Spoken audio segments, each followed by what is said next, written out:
Career Reset, the podcast to help you succeed as a job seeker, by Carolina Newmanen.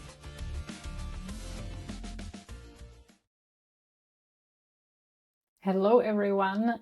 So before this really good conversation I had with Leo, I want to give a quick introduction to the episode. I just finished editing it and I thought that some things need to be said before you start listening. So neither me nor Leo are professional public speakers, and we approached this episode very much like a conversation. And a lot of these topics we are both very passionate about, so sometimes we interrupt each other. And I want to prepare you for what you're about to hear. So first of all, you're about to hear a super valuable conversation. I really think if you are a job seeker and if you are just super tired from the conversations that are happening online, and one day reading that you should definitely have a picture in your CV, and next day reading that you never should have a picture in your CV, and you are just confused and overwhelmed, then I think this episode can be your definitive guide to CVs. You can take this advice. If you are a job seeker in Finland, you can rely on this episode when you can trust that you have made the right decision for your job seeking journey. So we're talking about little details surrounding CV, like what should be there, what shouldn't be there, why it should be there or why it shouldn't be there. We also talk on a bigger scale, like how does even recruitment work? That is very valuable to know as a job seeker, like what actually happens on the other side. Why, for example, does it take a while to hear back? Why sometimes you get a very generic feedback? We talk how sourcing works when recruiters contact people directly, how to increase the chances of doing that, and just lots and lots of topics that are really valuable. So I think this is a super useful episode. And I also want to add that you're listening to a discussion. You're not listening to a professional podcast. And also both me and Leo in that time had our little ones at home, so you can sometimes hear them in the background. But I'm speaking on his behalf here, that I think that's what we are about. We are normal people who have families and who are not trying to kind of give some like perfection away, but we are trying to give useful advice away. And I believe that's what this episode achieved. And it's been almost 2 months since we recorded it, and it was quite challenging to edit it because as I mentioned, we are kind of interrupting each other a little bit. So I tried to edit that away as much as possible, and we sometimes go completely off topic. I also tried to edit that, but I think the finished product, whatever it is super valuable, and I'm very happy I invited Leo over. But it's gonna now be a while before I record another interview, because it's just much more work than just my talking head. But I hope you will find a lot of value in this podcast. And I'm gonna stop talking now and I will let you enjoy the episode. Hi, and welcome to another episode of the Career Reset podcast. I have a very special guest with me that will hopefully help me give you everything you need to know about job applying. I have Leo with me, and I will just straight away let him introduce himself and share anything he thinks needs to be shared about him. What needs to be shared? Fair enough. No, I know what you mean. So I'm Leo. I've been a recruiter in Finland for nearly 10 years across a whole bunch of different sectors, whether it's SaaS, gaming, defense. I've done like home cleaning. Done basically a bit of everything. I've used far too many different ATSs, which, gives me a lot of experience. What you're saying is that you don't do any recruitment, that the ATSs are doing all the job for you, right? No, it's the entire opposite, actually. The role of the recruiter is rapidly changing. And I mean, kind of almost sort of month by month, with advances in not just AI, but the law as well. There's a lot that I know that, for example, is just normal to me, but I think for a lot of people is sort of really quite surprising. And so I think it's important to get that shared with people. Yeah, and I follow you on LinkedIn, and I think everyone should. And I think you are quite vocal when it comes to recruitment, and I'm very happy about it. And I think you have some very specific values about it. So if you could maybe talk a little bit about that. Such a kind way of saying that I get into arguments with people on LinkedIn. When I see misinformation on LinkedIn, I'm quite keen to call it out. I think the problem is I think fundamentally LinkedIn is broken. It rewards engagement rather than accuracy. And so you can have someone saying, hey, the ATSs are rejecting people without any humans. And that person might not have ever done recruitment. And you have an actual recruiter saying, oh, no, they don't. And LinkedIn kind of goes, hey, these 2 points are equally valid. And they're not. I mean, there was a software developer I got into an argument with a couple of weeks ago who was saying, oh, AI on ATSs are rejecting people before the recruiter even sees the applications. I was like, they're not. Partly it's against the law. The decision about whether to reject someone has to be a human decision. It can't be based on AI. But also, can you imagine like a situation where you're delegating your entire job to an AI with biases, which hallucinates and which regularly fails? So I'm very, very upfront on LinkedIn about what I believe to be true and what isn't true. Mm-hmm. And that's a really good topic to maybe start with, because could be the algorithm, but I feel like the ATS debate is very heated currently on LinkedIn, and it's such a prevalent belief that there is some AI that is like rejecting you before you even get a chance. And I maybe before you debunk that myth, I hope, why do you think this is such a prevalent belief, especially among job seekers? I think there's a few reasons. Partly the job market sucks. It's real bad. It's getting better slowly, but it's still really, really difficult. And if you're a job seeker, my goodness, I feel for you. It's not easy, but there is a lot of hope.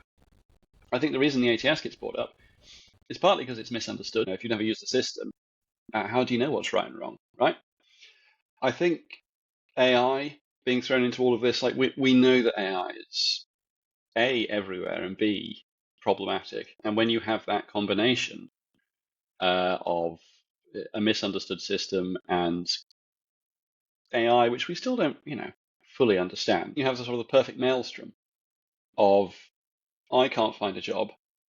There's this weird system in place that I don't understand, and then there's this other thing involved in this that also could be making it better or worse. And it basically comes down to people not understanding how this works. Yeah, so the opinion that I hear quite a lot from my clients and what I see on LinkedIn is that you apply for a job, you submit a CV, and you get a rejection email that looks very template-ish. Yeah. There is no personalized feedback.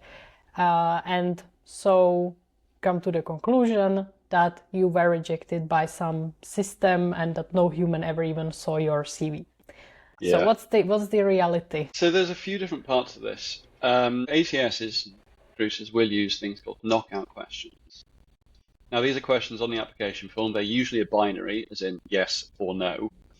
And we do use these because, say for example, I have a knockout question, which is, are you currently living in Finland?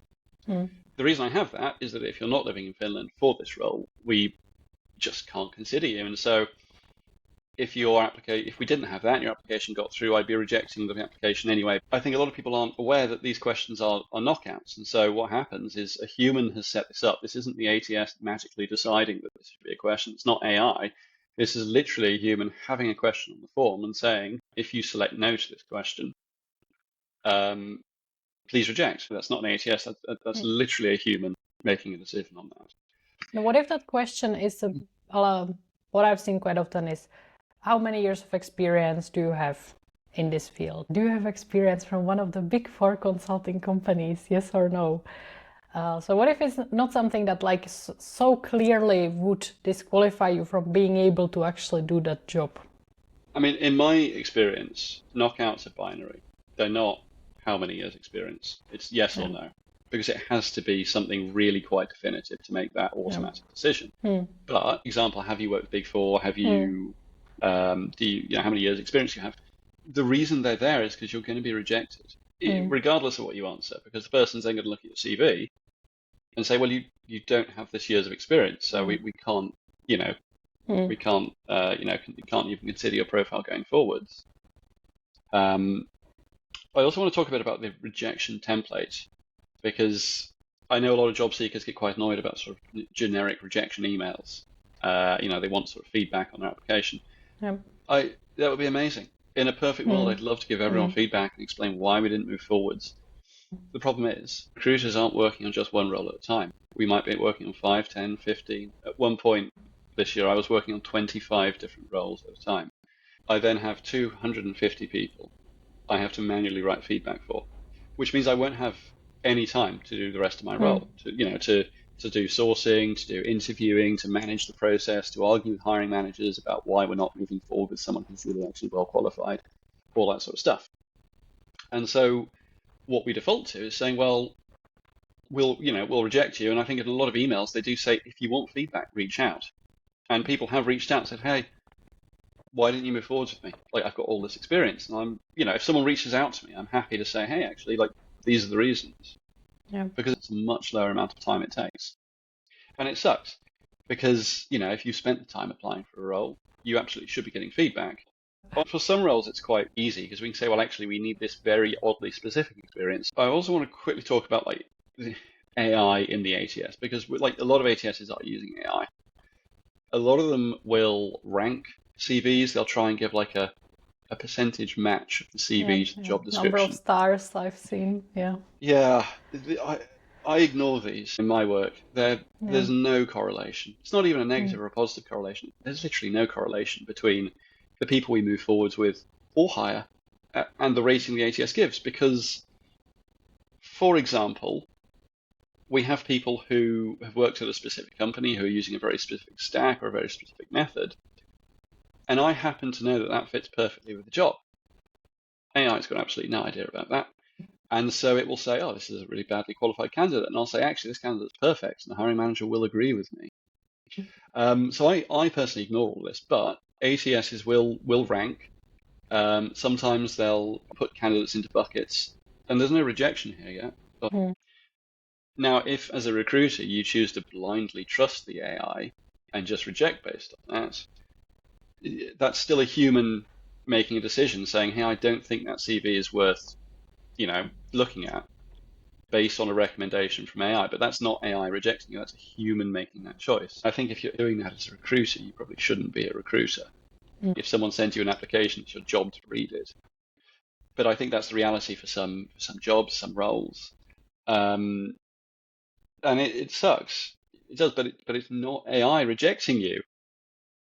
I don't want to sort of sugarcoat stuff, but I also want to be quite kind of upfront. Like, I often feel like the expectations of recruiters are so high, and let's be clear on one thing: it's not the best paid job out there. No, it's a really, really tough job. The sheer volume of work that you need to do, and the expectations from everyone, from the candidates, from the hiring manager. Yeah.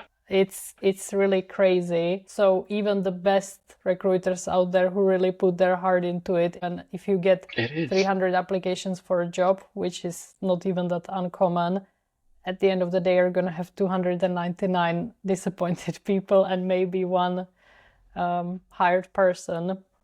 And that's really hard to deal with when you're the one making the decision.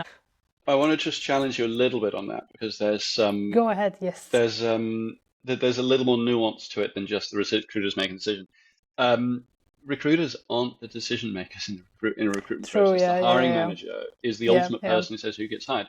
Now, we absolutely make decisions about who we screen, sure. And you might say, well, that's making a decision.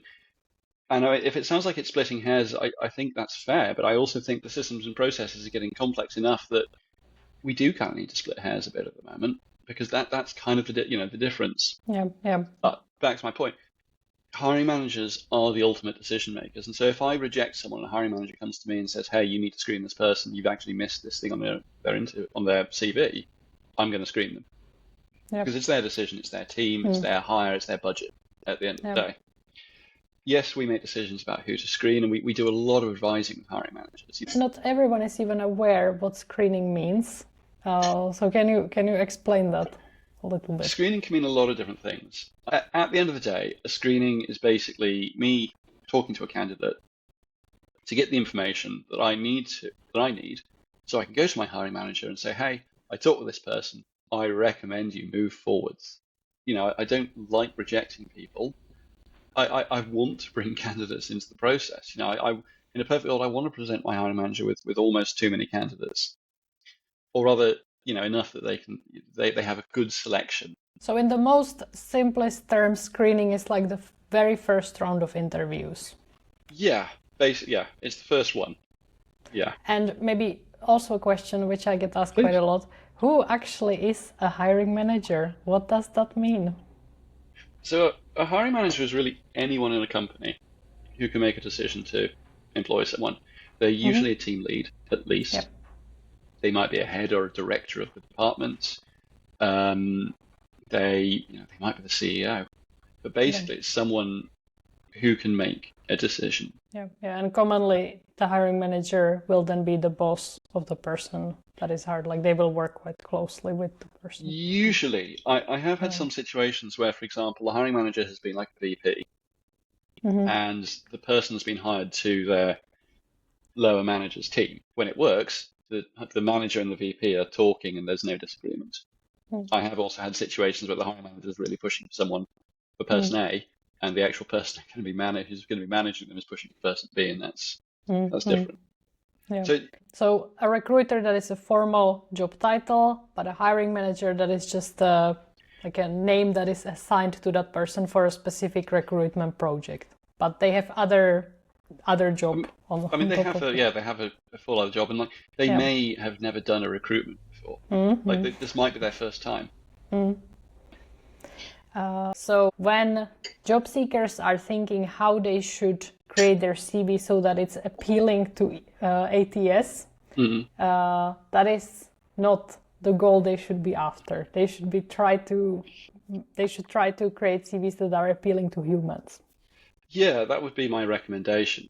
Partly, each ATS pulls information differently, and so in a way, if you're trying to get it to pass an ATS, you're trying to get it to pass variables that you can't control and don't know about. So yeah, what you want it to do is to have it human readable. Yeah. Now, my recommendation with this is to essentially talk about things in terms of accomplishments. What have you done? What was the result of stuff? What was the impact, you might call it? You can call it wins, you can call it metrics, but you need to talk about your work in terms of what you've actually done. Because a lot of the time, they'll say they were, for example, a recruiter, and they'll say, I manage recruitment processes and advise hiring managers. Great, that's exactly what I would expect a recruiter to do. Now, if you say I've managed 15 concurrent processes, that's much more relevant to me, because I'm like, okay, cool, that's the sort of workload you're working with, that's the sort of speed that you're accustomed to. And all of these give me really, really good information on what you've been doing. Because essentially what you're saying is, hey, I've done this stuff before and I can do it for you, I can do it again. And what that means is then in the interview, I can say, okay, this is really cool stuff. You've got like a 90% acceptance rate. How do you do it? And if you can then explain it, it then shows that it's like you can do it for the company that you're applying to. Yeah, so basically not write your CV in a way that you're just listing basic expectations of that job. No, again, like give me something that I haven't seen on the job description or that I couldn't work out from the job title. And what would you say if it's a role where it can sometimes be quite hard to quantify the work? I agree, and sometimes it is. Sometimes your impact is just saying, hey, like the job description says I need to be working on single page apps. And you might say, I've actually developed 3 of these, 4, 5, 10 of them. That's impact. It's something that I can say, actually, you've done this. Or you might say, actually, I reduced the code base by 50%. That's impact. So I can go to a hiring manager and say, look, this is what they've been doing, and this seems relevant. And so everything is measurable, but you sometimes have to be a little bit, I don't want to say clever, but you have to be a bit creative with how you describe stuff. And I'm not talking about lying, don't do that. But I am saying that you might need to describe things in a different way than you would otherwise explain them to your friend. And then another big topic is tailoring CVs. So the general recommendation is that CV should be tailored to every role that you're applying to, especially important in this kind of job market when the competition is just massive. But what does it then mean in practical terms? Yeah. Tailoring isn't changing your CV for every single job that you're applying for. When I, for example, tailor mine, it might take 10, 15 minutes at most. You're probably not applying for a huge amount of different jobs. You're not applying, for example, to be a recruiter or a software developer or an accountant. And if you're doing that, you would probably need to rewrite your CV because the accomplishments you're talking about are going to be wildly different. But when you're writing your CV, some of your accomplishments will stay the same. But what I'm going to be doing is saying, look, like for my current role, I've got 3 or 4 bullet points of experience. I'm going to find accomplishments that match them. And I know what I've been doing, and so I can say, if the job description says, hey, we're working on C++ developers who have worked with this specific thing, I can say, okay, great. I've actually hired 4 of them. I've worked in processes where we've hired 4 in X amount of time. And so when you're tailoring it, it's about finding relevant accomplishments. Now, part of the way that I do this is that when I work, I have a spreadsheet where I literally list my accomplishments, and it can be stuff as mundane as a hiring manager said thank you to me the other day for a sparring session. I have a screenshot of one of from a marketing person I work with who said, hey, really good sparring session, thanks. That it pushed me. But what this means is that when I'm writing a CV and someone says, oh, we need people who are going to be working sparring, I can go, actually, I've had 3 or 4 marketing managers who want to keep working with me on this. Again, if that's important in the job description, it's important for your CV. So what you're saying is to have the job description open when you're tailoring the CV? That's one option, yeah, absolutely. I know people who will put their CV and the job description into ChatGPT or your flavor of LLM and say, hey, how does this stack up? What do you think a hiring manager would want to see? That's not how I would recommend doing it because I think the result will probably be kind of impersonal. Maybe that's a good way to start because ChatGPT might come back and say, well, actually, the most common metrics are these. And you might go, oh, actually, I can answer all them. And then you can add those and say, actually, I've done this and this and this. Yeah. But I think having split screen, job description on one side, CV on another, it's quite a good way of doing it. When you read a job description, some of the requirements are hard, as in required, and some are optional. And there are some that you can't really show on a CV. So let's use a developer as a front-end Java developer who's been working with JavaScript, React, and Angular. A hard requirement might be experience working with JavaScript. Like, you can't do the job if you can't, code in JavaScript. And then in job descriptions, you've also got things like be really good at working in a team, and that's not stuff that you can put into a CV. It's not really an accomplishment saying I like working in teams. Because it doesn't add anything, and actually that space is much better filled with I built this React app that's used by 20,000 users a day, for example. I think one of the big questions is going to be, well, how do I know what's relevant? You don't. It sucks. It's really annoying. And when you're reading a job description, my recommendation is usually look at kind of the top third of the requirements, because as humans, we tend to list the stuff first that we actually care about. If you don't meet those, it's going to be tough to do the job. That middle third is still important, and if you can talk about them, amazing. And I'm not saying the bottom third aren't important. They are, but they might not be things that you can discuss on a CV. Those are going to be things give them examples that might come up in a screening or an interview with the hiring manager. Yeah, I think most job ads are going to include something like good communication, working in a Great. team, take ownership of your work. And it's almost like basic requirement of entering the working life in any sort of field. And it's almost similar like when you look at, there usually tends to be some section like what we offer. And then you might have, if you're lucky, you might have the salary range. You might have the office, like some hard facts. And then you're going to have super good working culture, very nice team, and nobody cares. They're not going to be like, wow, that sounds amazing, because it just gives no value. And that's the same in the CV. I have great communication skills and I'm a really good team player. Okay, what does that even mean? I would say specifically with common stuff, actually. I've hired for communications roles, and one of the benchmarks the hiring manager uses is how easy is it to see the experience on the CV? Because again, if you're doing comms, you're meant to be good at communicating information really clearly, really succinctly, and really quickly. And if you've got a CV where we have to keep looking over it to work out what you did, it's not a good indication that it's going to work. Now, it's not the only one, but basically, if you have that's more like the show don't tell. So it's more like how you communicate in the CV rather than you saying I'm an excellent communicator. Exactly, yeah. Prove it, basically. Okay, so then when a CV lands on your table, what makes you think this is a really good CV? And let's start from the very first impressions. So what kind of colors do you prefer? What kind of template do you prefer?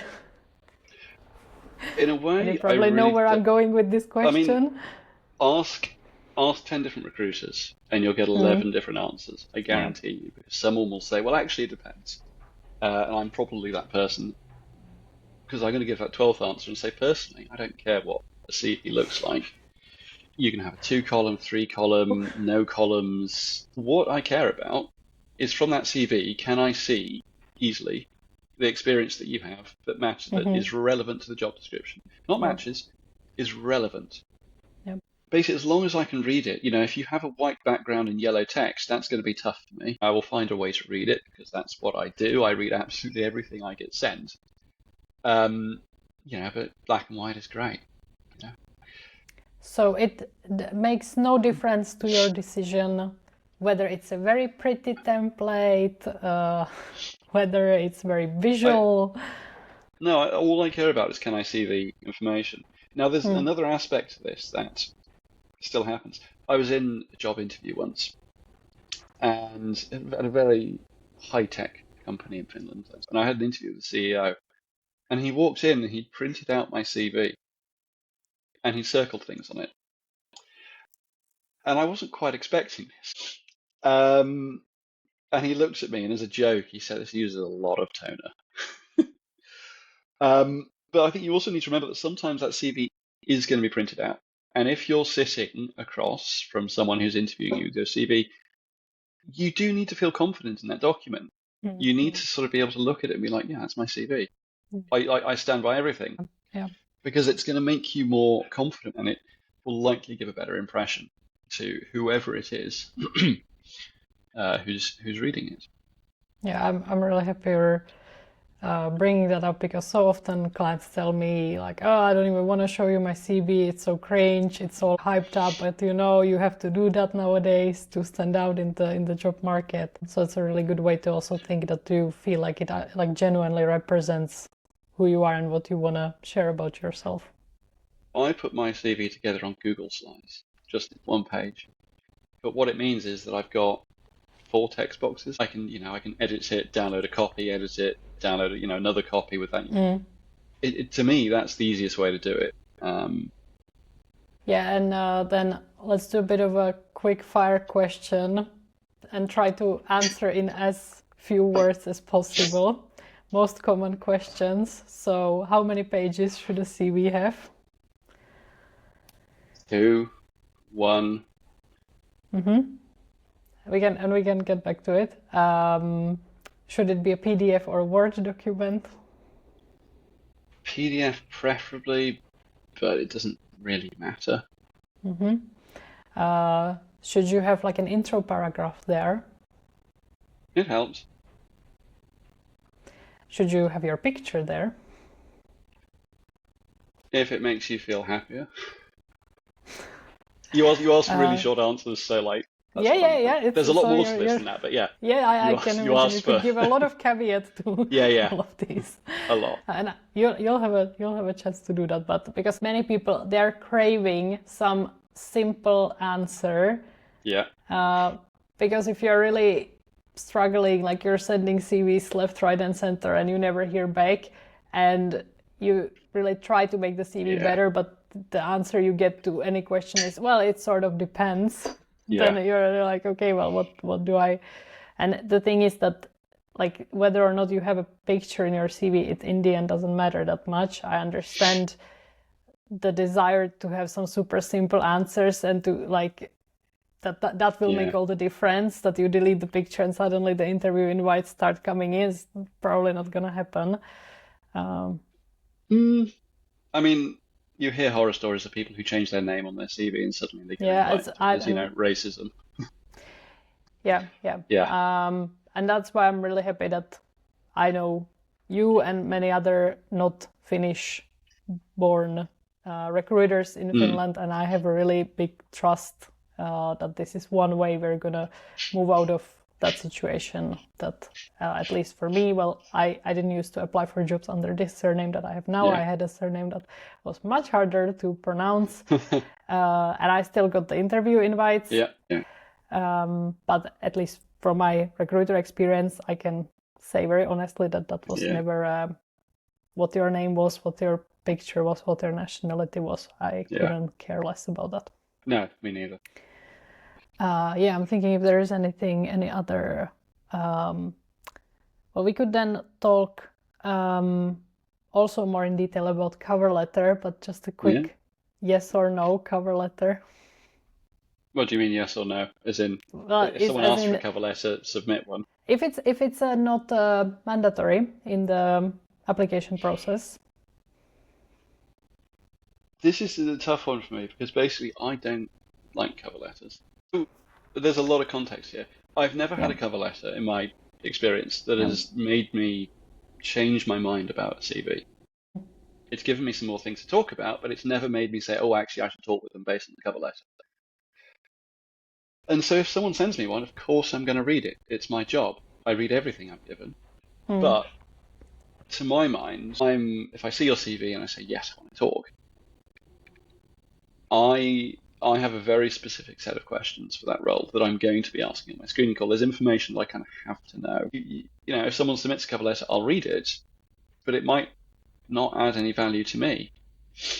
Now, it might add value to the hiring manager if they read it, but again, hiring managers have their own job to do. A lot of them won't bother. Now, I do know other recruiters who love cover letters. And they say it's essential. And this is why my advice was like, if they're saying you have to write a cover letter, write a cover letter. Yeah. And I also hear from my clients, they either love writing cover letters or they hate it. And those who love it, they often say that they're maybe in a CV, their background can seem a bit all over the place. But then in the cover letter, they have the chance to explain the gaps and to bring it all together. So what would you say to that? And I mean, again, like, they can be really helpful. I'm not saying that this is common across recruiters. I'm saying that for me, they don't really move the needle at all. I've had a lot of people who've applied to roles that I've been working on where they've changed careers. They've got really, really messy previous experiences because they've been, laid off and they've had to jump to another role and it's all over the place. To my mind, though, the question that I'm asking is, do you have the experience that is relevant for the role? And if you can show that, I don't particularly care if you've jumped from project management to cleaning to cooking to going, doing some accountancy to, running your own business. If you have the experience, if you can show that you have the experience relevant to the role, that's what I'm interested in.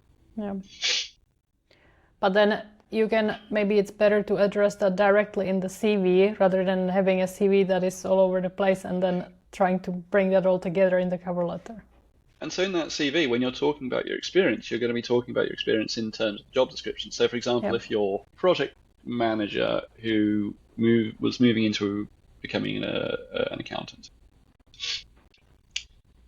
they were able to say, look, during my project management stuff, I actually worked with these accountancy systems. I see you're using the same ones. So they're able to say, actually, I know the systems. They're able to talk about some of their projects in terms of the way that we described the role, like managing huge amounts of invoices. They were able to talk about one of the projects where they had to deal with a lot of inbound stuff that needed to be processed quite quickly. And they're actually able to say that they'd worked with the finance department in a similar role. And so what they did was they said, look, I've never actually been an accountant, but for this role, I've done everything that is actually needed, and actually my experience is directly relevant. And I was able to go to talk to them, learn more about it, dive really deeply into kind of what they'd be doing, go to the hiring manager and say, actually, look, this person fits everything, I really like that you're sharing so many examples. It's not just advice without backing it up. Okay, and then back to my quick question. So now I will give you the opportunity to expand on it a little bit more. So when it comes to these very common questions, like how long a CV should be, what format, whether you should have a picture or not, what's your generally take on finding the right answer to those? Absolutely. So with the CV length, optimally, sure, 1 page, be amazing. It's less to read. My CV is 1 page. I've been doing this for 10 years. I've seen senior managers with 25 years experience who've got 1-page CVs. They don't have all their experience on there. They have the stuff that's relevant for the role. However, tailoring a CV and getting it down to 1 page is a lot of work. And so I don't want to sort of say, oh, you have to have 1 page, because firstly, it's not true. It's optional, but that's not, a hard fact. To my mind, 2 is absolutely fine. I think if you're getting to 3, you likely have quite a unique experience. There might be a lot of project work that you've been doing where you need to list the individual projects. It could be a lot of certifications that you've got. And then I think you need to ask, well, are all these certifications relevant to the job? Are all of these projects relevant? So I used to work with a lot of people who'd done PhDs. And half of their CVs were often, all these publications. And I say, okay, great, you've published. What I'm going to do is I'm only going to submit the first page to the hiring manager, and I'm going to say, look, if you want the list of publications, I'll give it to you. But available on request. Basically it's irrelevant. And so I think, I say 2 is fine, but with the understanding that it's a lot of work to do. You're putting a lot of yourself on a piece of paper. It takes time and effort, and not everyone has that, because life is messy, and so 2's fine. 1 is optimal, but there are instances where 3 makes sense. What about having your picture in the CV? Going back to what I said about the CV, you need to feel confident in it. If you having your picture makes you feel more confident in your CV, makes you feel like, yes, I can talk about this. That's my experience. Go for it. Pictures do bring in biases, officially, illegal in recruitment processes, but does sadly still happen. My advice would be, unless you're really, really keen, take your picture out. Partly because you reduce biases. Also, you just have more space to play with. Whether you make it blank space to give the eyes a bit more space, or you use it to fill it with more accomplishments or information. So it's not a sort of a do it or don't. But the bottom line being that, whether or not you have a picture in that CV, is not going to be that, okay, I reject this person because they didn't include a picture. As we all know, it would be illegal to reject someone because they have a picture in their CV, or what that picture looks like. And maybe one more thing. What about gaps in your career? So when someone was out of work for several months, years, is it better to explicitly address it in the CV, or just pretend it never happened and go straight to the next work experience? That's a really good question. and again, ask 10 recruiters, you'll get 10 different answers. My personal opinion, I don't care about career gaps. What I might do in a screening is say, hey, I see you were actually, you were working this role, you were then working this one. I'm like, what did you do during that time? I'm interested in what's happening, but there's no judgment in there. Like if you took courses, great. If you rested and tried to avoid burnout, equally great. If you just, spent time with your family, amazing. Whether to address it though, I think again, it depends on you. Like, so if you have, say for example, you had a career break and you decided to learn a new language or something and got a really tangible skill from it, shout that from the rooftops. That's amazing. And again, you have to be confident in this. You have to feel comfortable with what you're describing. And so if you feel comfortable talking about your career breaks, go for it. If not, if someone is going to reject you because you have career breaks, in a way, it doesn't really matter what you've been doing. They're probably going to reject you anyway. I think that it comes down also maybe to the length of the gap. So like when I was a recruiter, I really didn't do the math if the months matched exactly. And if there was half a year between jobs, I wouldn't maybe count specifically that, okay, there is a 6 months that you didn't account for. I wouldn't probably care. No. If it was several years, it's maybe good to be prepared that it may come up in an interview, but I would maybe ask about it, like to give the person an opportunity that if they spend that time doing something like education or something, that can actually be to their benefit. But if they told me parenting, I was like, okay, that's not my place to question you on this. Hiring managers do sometimes care, and I've had hiring managers who say, hey, I don't want you to find anyone who's currently unemployed. And I turn around to them and say, I'm not doing that. I'm going to give you a selection of candidates. I'm not going to tell you their employment status, and you're going to choose the ones you want to talk to. But there are some people involved in the recruitment process who take this stuff really seriously. Yeah. And then it's also, do you want to work in a place that will judge you for the fact that you got laid off? Being unemployed. Probably no. Yeah. And then maybe, actually, do you check always the LinkedIn profile of people who applied, or do you only look at the CV? If someone's provided their LinkedIn profile, yes, I'll have a look. More just to get out of extra information. My decision is always primarily based on the documents they've submitted. Okay. So, say for example, if someone says on their CV, hey, I had this title and this title and this title, and it doesn't match up with LinkedIn, I'm not going to reject based on that. No. It might be a question I have in the screening if I'm interested in them. Say, hey, it seems like, did you have an official title and like an actual title? What's that about? Because I need to explain it to the hiring manager. Officially, though, if you don't submit the LinkedIn, we're not meant to go and check it. Because it's not, we can only look at the stuff that you provided in the way that backdoor references in Finland are illegal. I can't go to one of your previous colleagues without your permission and say, hey, how was it to work with you? Yeah. And that's also maybe answering the question I didn't ask, but I should. So including references on a CV basically doesn't add any value because you're anyway not going to contact the reference person. Well, so some roles require references. At the beginning of the recruitment process. Yeah. What I would recommend is that you actually don't, because throughout the process, you'll learn more about the job, you'll learn more about the role, and then you can actually tailor those references to say the thing, to get to someone who can actually talk about how awesome you are. Yeah. If you give them at the beginning, yes, of course you can change your references afterwards, but it looks a bit weird. It's. But maybe let's stay on this topic a little bit. So it is quite common at the very end of a recruitment process to check references in Finland. From my experience. Yeah, can be. So some employers will do it, some won't. Yeah. I encourage hiring managers not to do it. Yeah. People are generally either super neutral or quite positive. Yeah. And also, references are usually made after an offer's been accepted. Yep.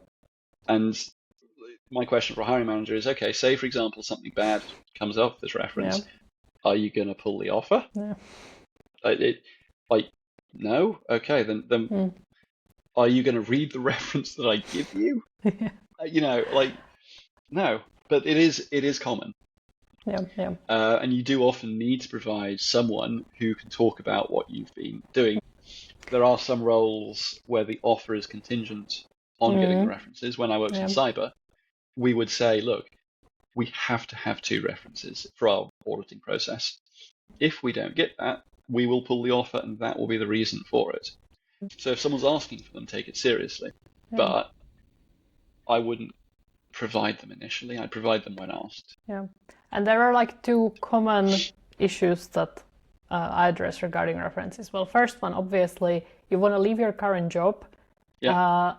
Can't really put your current boss as your reference before an offer has been made to you, because so what can you do in that situation when you just like cannot, for the safety of your own employment, provide references from your current job, and especially if that's like maybe your first job or the only company you've ever worked at?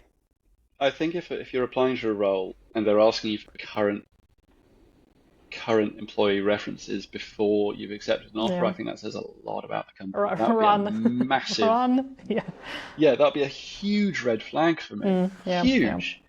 And I mean, personally, I'd either say, I'm going to challenge you on this, and I say, look, I'll provide the references after you've made me an offer and I've accepted it.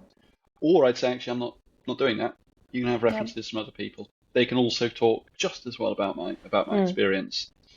But it's not, I'm not going to provide that, and if that's not okay, I withdraw from the process. Now, I appreciate that I am in a luxury position. I have a role, I have a job. I'm not, during my probation period. So I have that ability to kind of do that. Not everyone does. So you would say to always put someone from previous job, for example, as a reference? I mean, it depends. For example, you're applying for a role and actually what you're going to be doing isn't related to your previous job, but the one before that. The person who can talk best about that is someone from the job where you've been doing it. And this is why it's like, you can tailor your references if you don't give them first. And then let's say they want a reference from your current job, you got an offer, but there are some personal, and I don't know how to address this, like there are just reasons you don't want to put your boss as a reference for reasons that you don't want to share necessarily. I've heard this. And maybe that could be even the reason why you're looking for the new job in the first place, but you don't want to share that. I get it.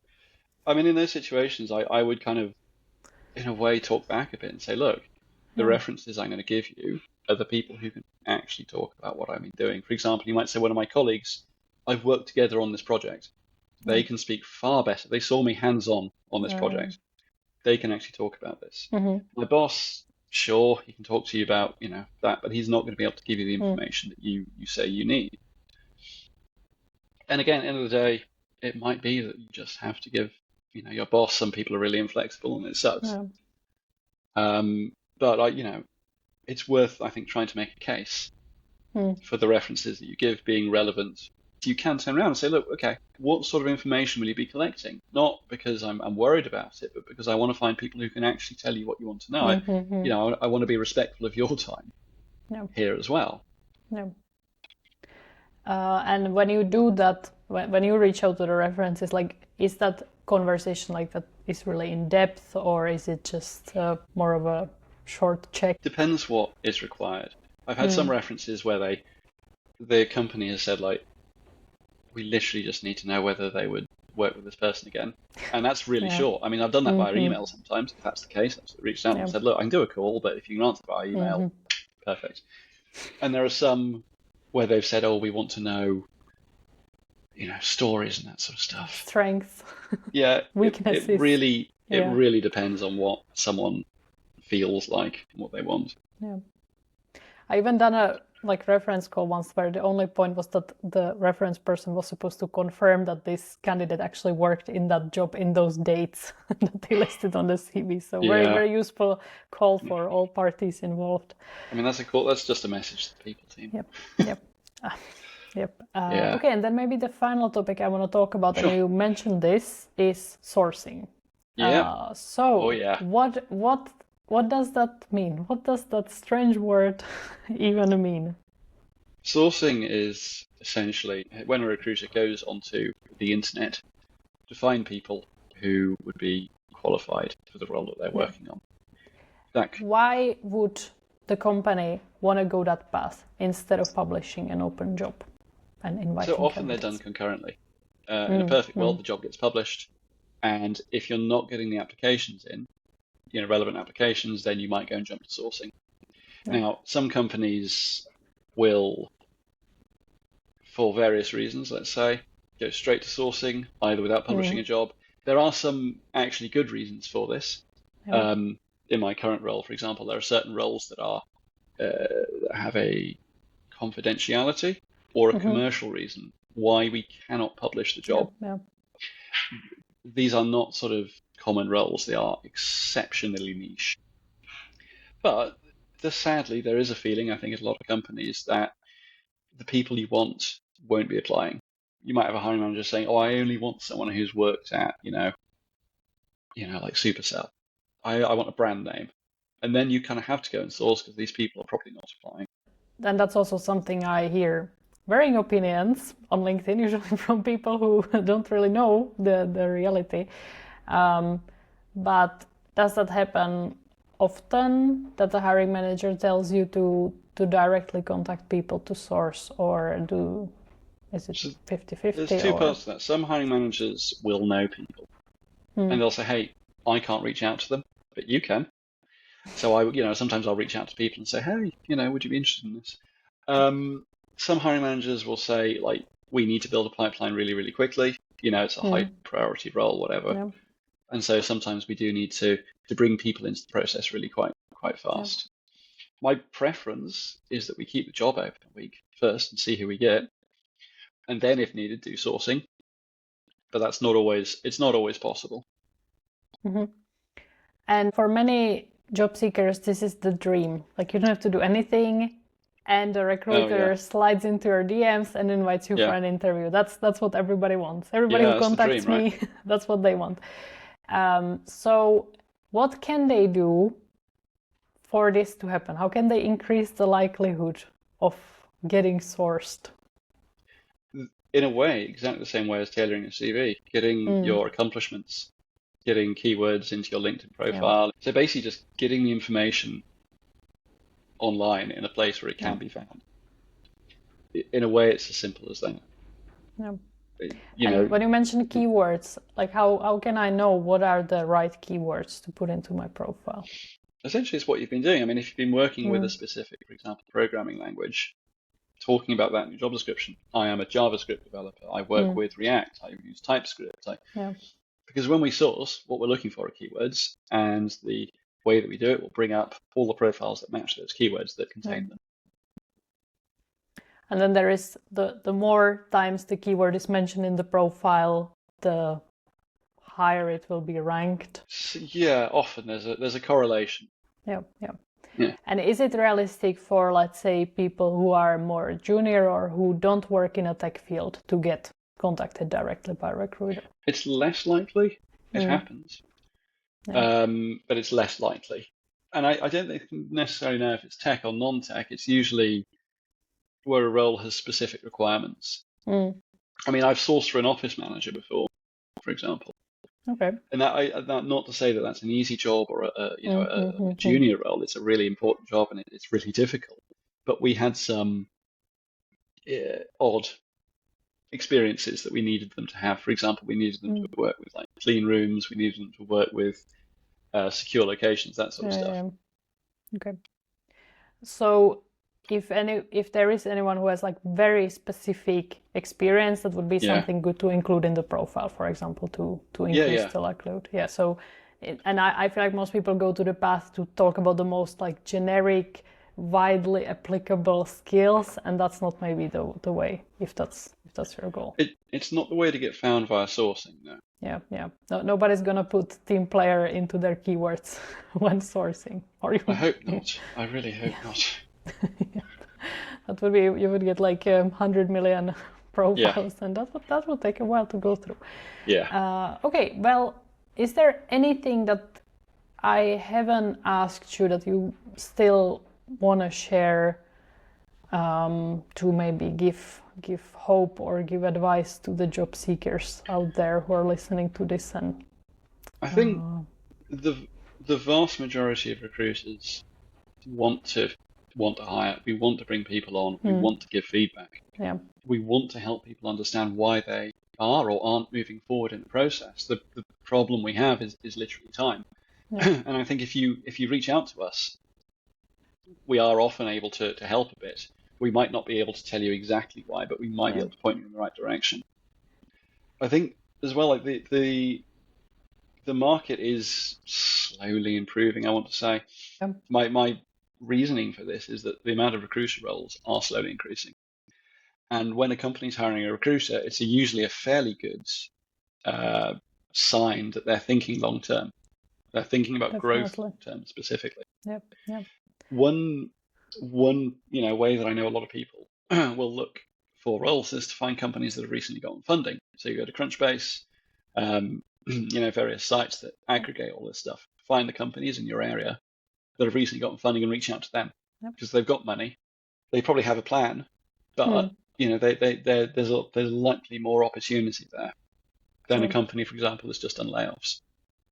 Yeah, that's a really good point. And also in this kind of companies, they are not like they are more open to hiring in different areas. And if you are very specific in kind of like what issues you may want to help. Yeah. I mean, I think if you're doing an open application, be specific about what you want. Yep. The most difficult emails I have is when someone says, "Hey, do you have any jobs open?" And I say, "Yeah, here's our jobs page." Whereas when someone says, "Hey, I'm looking for marketing roles, I've done this, I can go, "Okay, great," and I can pass it to a hiring manager and say, "Look, we haven't got any jobs open, but is this person interesting to you?" Because otherwise, I have to send the CV to everyone, which doesn't make sense. Definitely, and that's like you can go very specific. That hey, I noticed your presence on LinkedIn is not really existing. It's an important platform to be on. I have experience in LinkedIn marketing. If you want to help improve your brand, I can help you with that. But you actually you brought me to maybe one more. Sure. I promise this will be the last topic. So another hot topic is whether you should reach out to the recruiter. So what I hear quite often is that there is a belief that there is an open job, there is the contact details to the recruiter, and if you're the one who goes above and beyond, and you get remembered. Yes, you get remembered, and that gets the CV into the right place. So what's your take on that? My take on this is that if you're going to reach out to a recruiter, it needs to be a question that is going to help you apply and can't be answered in the job description. Yeah. I have some people reaching out being, "Oh, what's the culture?" And I'll always say, "Well, happy to talk about that in an interview," because that's not it requires nuance and it requires an actual time to answer that. I've had some people saying, "Hey, is this skill absolutely essential?" And I've looked at the job description and thought, actually, that's a fair point. And I go up and update the job description, but I can then tell them, actually, that's kind of a hard requirement. So again, if it's going to help you apply and it's not answered in the job description, go for it. But I think reaching out just to be memorable it's a waste of your time, to my mind at least.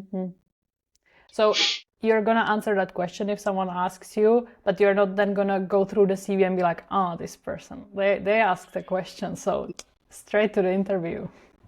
And neither way, like if someone phones me up and asks something that's in the job description, I'm not going to hold it against them. But I'm also not going to be like, they were really confident in asking me something. So I'm like, okay, cool. Like that's what they felt they needed to know to apply. Not everyone needs that. So to me, it doesn't change it. Other recruiters love it, and some recruiters absolutely hate it. But again, like make it relevant. Is it relevant for you applying? Is it going to actually change your application? Yeah, and I always think like as a job seeker, you need to manage your time, and that time you use trying to call a recruiter. Like, could you spend that time on something that will more tangibly get you closer to your next? Just relaxing after you submit the job, or that can be also take a really breath. good. Yes, that's a really good thing to do. And then that's a question, but let's say I've also had that case that someone sent me a message, hey, I just applied to this role. Thank you for considering my application. Also like, yeah, okay, nice. Sure. And then there are also people who feel really bad about it, that they like really don't want to be calling to recruiters, but they feel like that's what's holding them back. They don't need to feel bad for not wanting to do that. Yeah. No. Okay, that's really good. I wouldn't now. It's unlikely that that's going to be the thing that is the make or break. It's unlikely, not always, but unlikely in my opinion. Yeah. Okay, well, that's everything that I wanted to ask you. Thank you so much for your time, for your answers, for your honesty. If someone really likes your approach, where can they kind of get more of you? LinkedIn. Yeah. LinkedIn. It's my easiest way to find me. Yeah, I'm gonna link your profile to the show notes. I highly recommend following Leo, and especially his comments. I don't usually follow many people's comments, but your comments, they're always like, thank you. Thank you for saying that. That needed to be said. So that's good to hear. So thank you very much. No worries.